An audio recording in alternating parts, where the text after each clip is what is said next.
మీద మాట్లాడతామా, telephone tapping మీద మాట్లాడతామా? సొంత బిడ్డనే ఇంటల్లుడు ఫోన్ ట్యాపింగ్ చేసినోడు ఇంతకంటే సిగ్గులేనోడు ఉంటాడా అని వాళ్ళు చెప్తారు. ఓ పక్కన నేను 1 కోటి మంది ఆడబిడ్డలకు చీర పెడతా సారె పెడతా నేనంటే ఉన్నొక్క చెల్లెల్ని ఇంట్లోకెళ్ళి బయటకు వెళ్ళగొట్టిన వాడు ఆస్తిలో వాటా అయ్యేస్తుంది. గంత పనికిమాలినోడు, సొంత చెల్లెలకే చీర పెట్టలేనోడు, సొంత చెల్లెలకే పండుగ పూట బుక్కెడు బువ్వ పెట్టనోడు వాడు కూడా ఒక మనిషా? మా ఆడబిడ్డలను ఆలోచన చేయమని అంటున్నా. ఏం ఆశిస్తామమ్మ పుంటింటి కాడ మనం చెప్పురి? మెట్టింటికి వచ్చిన తర్వాత పండుగ పూట ఇంత బుక్కెడు పువ్వు పెడతాడు, మా అన్ననో తమ్ముడో ఉంటే చీర పెడతాడు, ఇంటి ఆయన ముందర ఇజ్జత్ పోకుంటూ ఉండని కానీ కోరుకుంటాం. అంతేనా? వాళ్ళ ఆస్తి అడుగుతామా? వాళ్ళ ఆస్తి అడుగుతామా? ఆడపిల్లలు మీరు సగం మంది సర్పంచులు ఉన్నారు కదమ్మా, ఆడపిల్లలారా మీరు చెప్పండి. పుట్టింటి గౌరవం నిలబెట్టడానికనే ప్రయత్నం చేస్తారు కదా మీరు మీ అత్తగారింటి కాడ.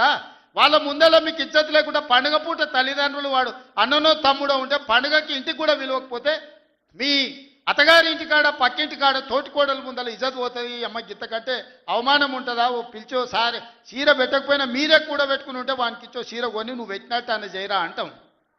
పుట్టింటి ఇజ్జత్ ఎవరని తీస్తారా? ఏ ఆడబిడ్డనైనా తెలంగాణలో ఉన్న ఆడబిడ్డ ఎవరైనా ఎంత కష్టమని ఉండని, ఎంత నష్టమని ఉండని పుట్టింటి ఇజ్జత్ నిలబెట్టడానికనే ప్రయత్నం చేస్తుంది కదా. మీరు అందరు కూడా తెలంగాణ ఆడబిడ్డలే కదా. ఇవాళ ఇంతో అంతో తండ్రి గాలికి సంపాదించిన దాంట్లో వాటా ఇవ్వాల్సి వస్తుందని మెడలు పట్టి దొబ్బుతీవి నీ సొంత చెల్లెలు.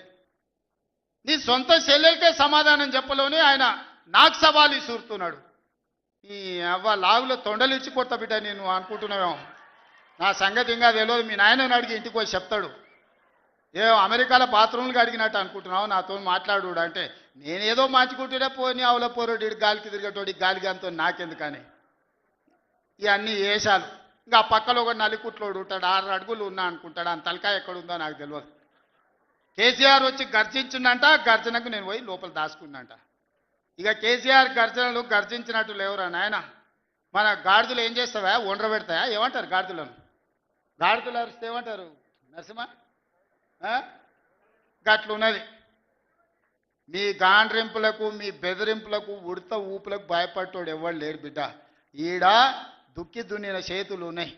మీరేదో తోలు తీస్తా అంటే తీపించుకోనికే లేము. నీ కండలు కరిగినాయి, మిగిలిందే తోలు. ఫస్ట్ నీ తోలు సంగతి చూసుకో, నీ తోలు సంగతి చూసుకో. ఊర్లో మాకు తెలుసు, ఊర్లల్లో నాటుకోళ్ళు ఉంటాయి కదా, కోని కాల్చినాక మనం మంచిగా కాల్చి తోలు తీసి పసుపు పెడతాం కదా, మంచిగా తోలు తీసి పసుపు పెడతారు బిడ్డ మా కొడంగల్ వాళ్ళు. నువ్వేదో తెలివితేటలు అనుకుంటున్నావు. ఈ తమాషా మాటలు, ఈ అతి తెలివితేటలు కట్టిపెట్టుకో. ఎన్ని ఎలక్షన్లు జరిగినా సిగ్గు లేకుండా అన్నిట్లలో డిపాజిట్లు పోతున్నా, బండకేసి కొడుతున్నా బుద్ధి రాలే. ఇప్పటికైనా మారుండ్రి. నాకేం లేదు, మీరు అట్లుంటేనే మంచిది. ప్రజలు చీత్కరిస్తారు, చీదర కొడతారు, లాస్ట్ దేనికి వనికి రాకుండా పోతారు. కాకపోతే ప్రతిపక్షమే లేదు తెలంగాణలో అని బయటకు పోతే ఇజ్జత్ పోయేటట్టు ఉన్నది. అదొక్కటే నా చింత. అందుకే మిత్రులారా మంచిగా చేయండి. వేదిక మీద ఉన్న పెద్దలకు, మా మంత్రులకు అందరికీ నా సూచన, గ్రామాలలో సర్పంచులు వచ్చారు, అందరినీ కలుపుకోపోండి. గ్రామాల అభివృద్ధి జరిగినప్పుడే తెలంగాణ అభివృద్ధి జరుగుతుంది. ఇవాళ తెలంగాణ అభివృద్ధి చేసే బాధ్యత మనది. చిన్న వయసులో నాకు అవకాశం వచ్చింది. ఇప్పుడు చాలామంది మా సర్పంచ్ అమ్మ వచ్చింది సజ్జకాన్పేట, రేణుకమ్మన